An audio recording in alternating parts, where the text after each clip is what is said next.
पाहण्यासाठी आमच्या YouTube चॅनलवरील PVR म्हणजेच पंढरी वार्ता या न्यूजला सबस्क्राइब करा आणि शेजारील बेल आयकॉनवर क्लिक करा। अन्नपूर्णा पंढरपूर व लायन्स ड्रीमच्या माध्यमातून पंढरपुरात दिनांक 14 एप्रिल ते 18 एप्रिल या कालावधीत कंडरे रेसिडेन्सी इस्मावी येथे भव्य पंढरपूर महोत्सवाचे आयोजन करण्यात आले आहे। पहिल्या दिवशी शुक्रवार दिनांक 14 एप्रिल रोजी नामवंत कलाकारांच्या राज्यस्तरीय लावणी स्पर्धांचे उद्घाटन करण्यात आले होते। या स्पर्धेच्या उद्घाटन सोहळ्यास अनेक मान्यवरांनी हजेरी लावली होती। या लावणी नृत्य स्पर्धेत राज्यभरातून स्पर्धक सहभागी झाले असल्याची माहिती पायल कंडरे यांनी दिली।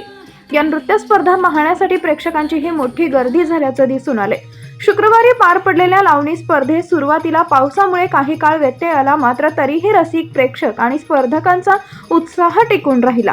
लावणी स्पर्धेत सहभागी झालेल्या स्पर्धकांच्या अदाकारीस आणि पद लालित्यास उपस्थित प्रेक्षक भरभरून दाद देत असल्याचे दिसून आले। पंढरपुरात अशा प्रकारे प्रथमच भव्य आयोजन होत असल्याची भावनाही उपस्थितांनी व्यक्त केली।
आमच्या YouTube चॅनलवरील PVR म्हणजेच पंढरी वार्ता या न्यूजला सबस्क्राइब करा आणि शेजारील बेल आयकॉनवर क्लिक करा।